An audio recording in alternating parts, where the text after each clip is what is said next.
many to an amount, but number bands are to my brother so. It's Yami Chamber, Wawara Bano, and Abra say. Oh, it's a Bicatana, no so, train over Bano. Me, no, banner poison,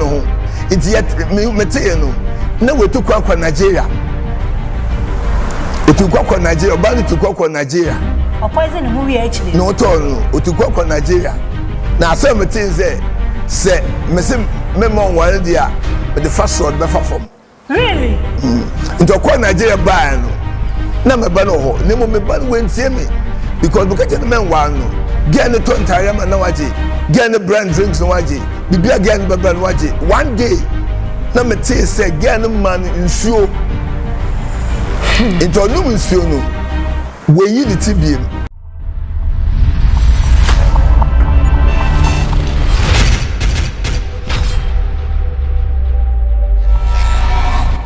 Fear dear,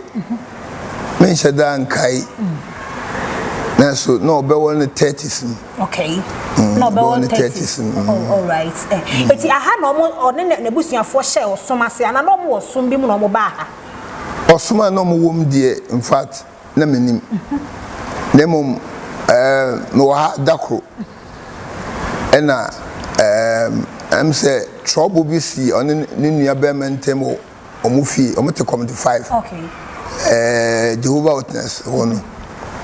Enti da kuno ba no bobo mama ne se efie njo ne brand to kwento beso beta me nchen ndo ba no meso man popomiti meje no ofoso na menetena ba ba no beto mrenche bebre ne mbaye bebre e wa ha na yesu. Okay. Na later be hu se na adum wonum me bo mo pa mo se na onyame pese ne ye ejuma asofu juma na odum edifo ejuma. Inti bishada tumbuwa se etete no. Okay, inti bacho mi twa no. Oba yele na onye sofo. Da bi na onye sofo. Bo beta me nchen no. Ah ye juwo se ye sorry, ye bompa ye sorry. Na me hu se mrenche no mo ne mabao no. Adum wo bi no mu. Inti no omo me nchen, ano mo ministry no. Inti me start se be timi ni sin so. Na me de nyame asem. Ene akwamkire. Ene mpabo. Meditating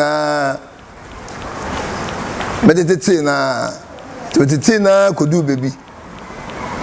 Let me say why am I matured? It me took one cry with the chijan. Okay, it is a what to say now, I need to extend so who took one cry with the chijan. Okay, between two quiet, between quite be a call be a prayer center, between co cantam pabo, between quite doom fat, I'm the chijan. But mebano na why ason why more than even na mo. Wow. Okay, it's like I said na adom crojin adom because me nya adom church of Pentecost. Okay. Me tell difo bi na se on kokko ekoso 7 years and nya me yi tamachira me. Even me ba mama tamaswe me ban kran but san kran ABC. Pentecost ho na mete. Into one so nya me say yi okanta church of Pentecost pa bobo suhum. Into be called 40, 30. One year me ya check 40. Into one day me so die na elder Charles any other than paying for omushirame or patasi. Wow. Until omushirame no na Moza Cabit said Toyota, a family that me by Church of Pentecost head office was Labadi. And Minyata Maka and I'm Batama. And I'm starting pub. Until we started pub Parkers was Star Parkers. It Yabon by Dakro and Hong Kong yi chem se menko suhum empabo bi fence na Church of Pentecost empabo bi the friend elder even at the pata until me call 30 days and I'm so die na ye empabo park so na nyipa no go bebre but edu bi nyipa yina koi na papa bi yi no wadi cha na na wo ye hwan na nyipa hwan o so mko na me say na we are say yesuma say me meboa na so one yesuma no din say me yedin no me din echi say me din echi na me din bra school be friend no shepherd e wa no be say ha minima o so minima aha in so to event alanga in so tata e bebo mpai no me fa school nechi tie na ma be pie nwie bi ase nim twi ndua be ni bi o so wo ha ana tan ye mpai bo wow enti me 30 days me ban me locate ampaso na dua we emienu baako ye twa ye ton yi emienu na nketenkete mienu ntana metena up to now eno de ba ndo ba no meso metete no de nyame asam ene mpaebo because ha ye nto oil ye nto lavender ye nto he de na menya o church of Pentecost akom mpaebo ne nyame asam na metete no no be matured no am de ejano no afena nkofo convince no say why matured no on free ha na me so omo matete omo nyina even last year meja ebinim kwan George na yire omo taya matured omo okumase meja okwan me bompa ya ma na me raise farm ma na odi akobo obra me beya ntwe me menja no kwan ni nyina say na oba season no ho no no ministry no tonyum ti da could be that is na oba na tonyum wa oba tonyum that could be na me ka che me ban say why matured oba so why oba we men wa no me hu so oba wa no be say wa brabo into ka che oba say on wa no but that could yet no oba na poison ho demba cho adaroma nya abota kakra e maye na ho me so ebusia enkomo na ya chase no say ye ya sofo yaw ana say sofo dan say was see a friend Don Papa the Greater was some internal powers no ne ho nkomo na ne papa na say ne sofo pani a na o hye na say ene ye edi no na say ye hu say Empress Lupita no wotonyom wa asafo yi mu papa mpacho Empress Lupita ebra wotonyom wo asafo yi mu no when who yichire bia won ho say wonye ni papa panti aso mompam ni fi asafo ni mu ana aso de it says the Jesus Christ Foundation the yam permanent power because that's on nyame dia already small say member meye nti mementu mpam obi nemo me ba na me share ne say oba we mo wa no mma bebre oba wa wa no be say na brabo ni pa cha bre ni wo so ni tu ana mo bi no ni tu ana mo ba na me ba say aduma ba no so nti nyame yi chere me say wa wore oba no na brabo asay nti be ka chere na no so twe no fi oba no no me yete ye no oba na poison no ho enamfo nyamfo bi omudi ko Messi and say edit to no omo come to 5 mama we ko interview o ko come to 5 Pentecost Junction ho omo bie omo seamstress omo no tem ko General Hospital na me ko anko wi because makacha me ban so mo ngwa no ese wo don na wo de suffer dan nti no poison ho no poison the suffer dan so ngwa no nti yet me tey no na we to kwa Nigeria otukwa Nigeria ba ni tukwa Nigeria o poison hu wi achire no to no otukwa Nigeria na asem tin say me mon wan dia the first word be fafom really into kwa Nigeria ba no na me ba no ho ne mo me ba no wentie me because because the men wan no get ne to ntare ma na waje get ne brand drinks no waje bibia get ne be brand waje one day na me tin say get ne man nsuo into no nsuo no we yi the tibiem what for your other when you ti Jesus Christo uncle no e nazen Elijah no e nazen Moses no e nazen into for to man ni tiefu me ne kasa enti afei ye sofo bi so no mo o ha ye fan Philip he deported from UK no mo ha na mo kwedumfa sa sofo no convincing so on free ya because I am matured ana the ones on the get na bom get the man so no mpa no yin bom no mutu free ma so what me nche no nya adoma mi hiraw to mutu yi na ne ebe yenze o mutu ko no ne maame o so no mu ina o ministry mu o mutu me mama kan jam say papa ya bane to free fie ogu oni ma se wa ma it's not just na ne maame ne nua mo nai se o mo kasa wo social media ne so no mo nyina wa no ba so ha na ne maame de no ko full gospel de there's no bumper bo no problem let me that the papa and say the papa no e be free me papa no ye ejuma wo electricity papa no bumper bo ha esa ne maame ne papa ne nua mo nyina ha no bumper bo ba ne nua no de no mo ba sorry maame de no kwa so full gospel committee 1 but no bumper bo ha the benefit no o mentumi amma maka nchem so papa o ba ne tren nche na onya adom enti o mamba okay papa Mr. Adaromo say wo kasa no say oba no ekeka wo ba bi ma wote so wo de fa sora o de be fa fo it wo tu kwan ko Nigeria say nipa bebre no conclude issue no aye ne say wo ba no free spiritual camp bi anaso wo free sunsun mu wiase like onya nipa nkasa wo ye demon ene waba ene wo be say sofo no abrabo ebetimi aba ne saa ana kwantu alotu ye no kwaji bibi be ye sofo oba no se be ka chere say o ye demon na meboa okay ana o ye agent meboa oto nyo ankasa oh nemo bra me ba no ka so on wan okọ Nigeria ena okọje power bi to power de be chi me ba no into bra no man nsuo no me no me pe na bra boss sai na fe no do be she no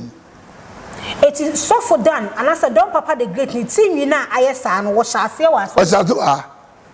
oba no man nsuo pe na fe start si ye bushi me ne kasa hwe me na me te ye bushi come me entity o church of Pentecost as elder enti hwe me eti ye bushi da krom ho no mafia papa mpacho say papa ne wo bay wo say Yesu bie ni ho Jesus bie ni ho Nyankopon bie ni ho wono na wo wura sunsun wi ase hu say first no de na wone nete no na ono ye nipa honam they say de wono ho sisi ne fen Don Papa no wono ye de na wo ha ne ba eti wo ye spirit fufuro bi no wa ye de wa ba papa nkofo se wo ba na dwemu na eka no ebetimi aba me say almost na dwen ka manyi ntu because on kasa normal na me shada nhwe de ba me gidi som kotu soma bi kotu because na ma me ba kaka nsam kire me se ne ba ko owu ye no omu kwan mu fansie no okosa kwan no ha ne ba na ma no answer enti bi ye sure som kotu soma bi hu se what sanya me nimpa nchen na osiesie no want to be antwan a na wenya okwan a because they were kids bebre how to deliver how to pray for me say me so bi wo homoni a na metuma ya worship saa na hom netu your kids bebre enti onyame no frɛ ye no otete no me metena odifo nche for 7 years no ejam kwan me say betena okanta for so many years enti it take time enti okwan na fe ohun nani so no me ya sure say onye ye ko baby oba ne de ne ko baby ko ji power bi because mateto me say so there air conditions wo ho omo de aye afuo sisi e omo de aye afuo ai ye to so aduadua banche ne eniamania me into omo ko ji power bi because power na enam so ma bia ne mani wuwu ye ba power no ko ji na bo so na take over adwin no mo border ba spirit they take over oh demon Satan is a liar of all liars will take over the body into no use home send a hong kong ebo bi so mo hye nkoma hon fa no sa na hon mo no so fa wa o use o kasa fa mu o use dan pacho so for dan what now wo na ya say bosome say infie say na what say ansa na we nyina bi se am na tu se me ntwatra obetem che more than 3 years okay eti what now won chen 3 years na saa enyoma we nyina eba betoto no aso adaroma o uhu ka kire ne se oba no emwa no asem be no tumi ka kire o because this sister ne se wo se de ati ne muso se ne wo wias ne wo be se da ku bi mo as ofia no samba no bi o se da ku bi mo ho no bai no so da se o wa twede so na mi atwede no efinase oh ene me bisa ne se kwan che na otenaye o se ya mi kwan na ma we duane diye o se ya mi kwan na hwe o se ya mi oduma awurade di ama kwan che na otena na onye o se ya mi na me se majo yire o se da bi me no wo yire ntokwa o se da bi na me se na me tete o sa na me tete asofo a mejo mo kwan o se na man ka sikiti jiro se u ze me yi o se atwede a obi na efa mani bebi a o papa eno mami ansa papa no mami ware no na papa wo mami nu oba ba ko ne be ma ba ko papa ne ye we no ne mami nu wa ma o bi o de ma wo mami ne mba brother penny nim say asasina aso edan na motimu compound na da ono nka onu so be ne portion de fie o papa wu ye ono ko bo say di yeye wo ni amani bi na wo ba sit down wo sa compound na o brother penny da so a obey odan bisabe obey odan me ka pe me wu am say me kitchen akoya de me ba na wadwane ko na ko me ni asem o brother penny na ko hunu asase ne nida so say enka papa de mama no o baba mfama no na wu sit down so me ka no dwane since me hunu bie up to now Ebusia mene Pastor Charles, leader and founder of Fishers of Men, asafwa na sofo dan ana sofo yaw say was a friend Don Papa the Great one ne yere Empress Lupita asafwa na wo mo sumu eno na papa ka sem bi say Empress no na wo tonyo papa wono de on sisu dua enka say oye demon ane tade ewa abonten ankofo keka se wonye nipa no ye demon papa kasema emu odu sisi ya minyanti bi